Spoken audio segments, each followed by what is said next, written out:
Snickerdoodles. I've had a lot of really weird health experiences in my life. 42. I've had dentures, I've had 2 C-sections, I have had medication-induced seizures. I've also had a lot of really weird experiences with PTSD, with depression, anxiety, things like that. That's why I started this, right? Because I know for a lot of them, what I really needed and wanted was just someone to say, it's okay. It's okay to feel like this. It's okay to be angry. It's okay to have whatever feelings you're having about it. And to start a dialogue, right? That's the goal. So I want to talk today about emergency C-sections. Because I had one. I've had 2 C-sections. I had 1 emergency C-section. And I couldn't find support in Canada for the emotional part of it, the mental health part of an emergency C-section. And I think that there's a lot of, I'm trying to choose my words very carefully. Usually I don't, I just talk, But depression during pregnancy is a big thing. Like all of the hormone imbalance, and everybody talks about how this is supposed to be the happiest time in your life. You're pregnant and you're going to have a baby and you're creating new life in your body. Okay, that's great, but my hormones are crazy and I haven't stopped vomiting for 9 months, and you don't expect a C-section. I didn't have a birth plan. I didn't have a lot of prenatal care, actually, for reasons. Like I went to all my appointments, but I didn't take classes. I didn't have a doula. I didn't have a midwife. I had nothing. So my water broke. I went to the hospital, but my contractions hadn't started. So they gave me the Pitocin drip. Good times. So I was in labor, hard labor, for 12 hours with nothing because I didn't get an epidural for a very, very long time. And I only got that because I wasn't progressing. So I'm in this, I can't even explain the pain that I was in.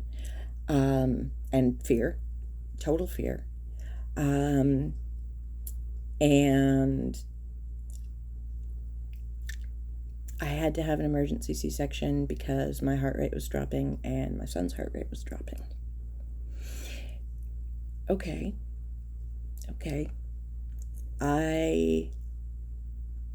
Obviously my son is fine. I'm fine. But I wasn't fine. And I was so disappointed in myself. My body didn't do what it was supposed to do.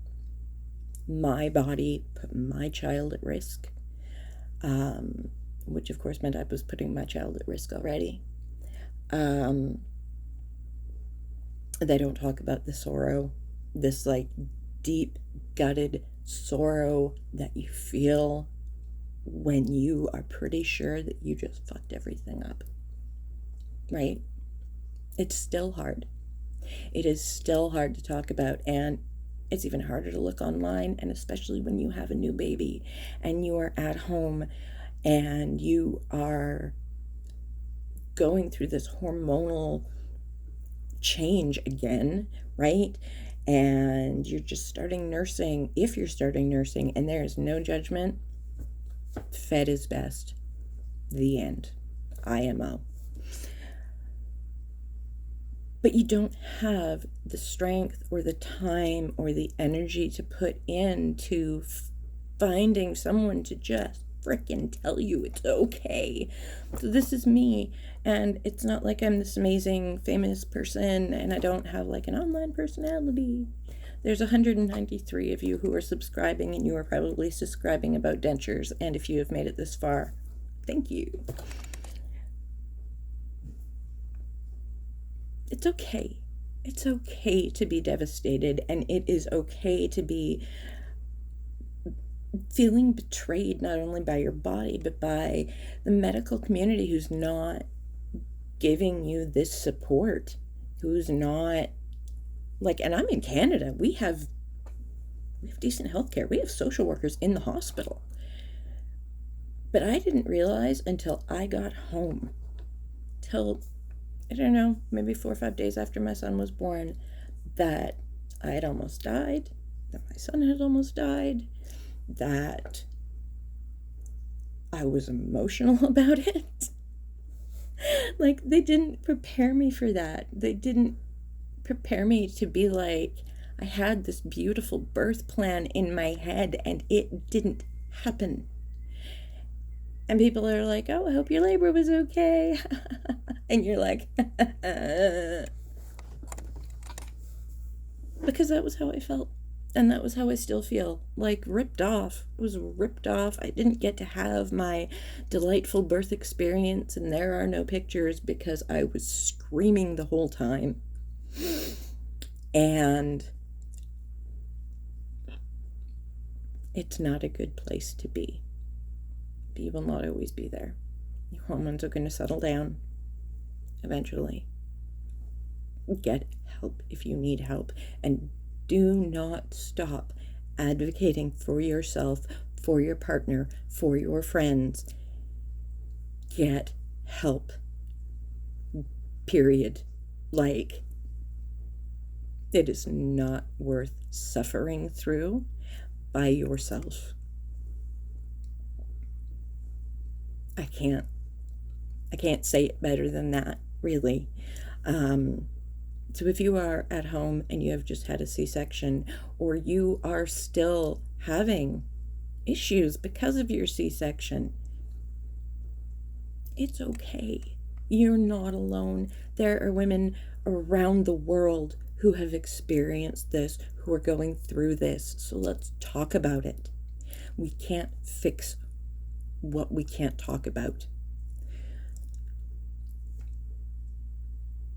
Please, this is a time you have to try and look after yourself as best you can, and maybe having someone just say, it's okay, I understand, I've been there, and I see you.